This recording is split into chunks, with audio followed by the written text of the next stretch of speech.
Let's get more on this now with Bill O'Reilly, host of the O'Reilly Factor on Fox News, best-selling author with a new book, Keep It Pithy, Useful Observations in a Tough World. I know you're going to be back in our last half hour to talk about the book, Bill, but let's start out with these investigations. First, the new one overnight, AP subpoenaed by the Justice Department.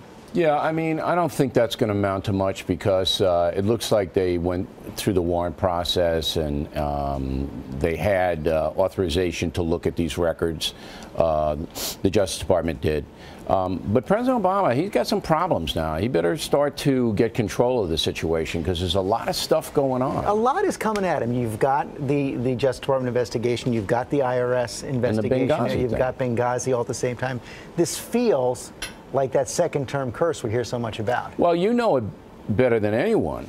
If a president starts to lose control of the agenda and is on the defensive all the time, can't govern. So if I were Barack Obama, I would hold a press conference and clear the air and start to tell, I'm not saying that he's lying, but he certainly can clarify the story. Let's take the IRS, though, first of all. The White House says that they're not even allowed to talk to the IRS. And I believe that. About this. I absolutely believe it. So he's got to tell that to the American people. Not you and me, him.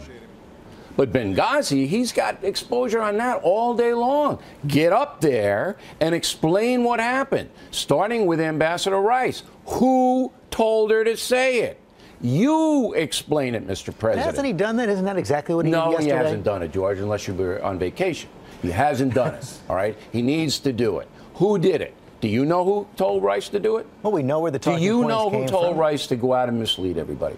I don't think she was told to go out and mislead anybody. She was given talking points. By who? The White House has said time and time again, we're prepared by the CIA with editing from the State Department and other investigators. Who handed her these talking points that turned out to be bogus? Who?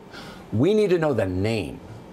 We need to know who that person was, where it came from, and who ordered that to happen. What difference will that make if the White House has already put out the talking points and said that they were written by the CIA with the input of other agencies? Okay, because the CIA denies it. Petraeus was uncomfortable with it. He was the CIA chief. All right? So there's no clarity in this. And the president is the leader of the nation. A leader provides clarity. So your basic point is he's just got to get a lot more aggressive with all of this. He's got to start to basically define the stories. I believe him on the IRS. I don't think the AP is going to be that big a deal. They're going to have to say why they wanted the records. But Benghazi, that's a big story, and he's drowning in it. And he better get up top on it, because if he doesn't, it's going to go on forever.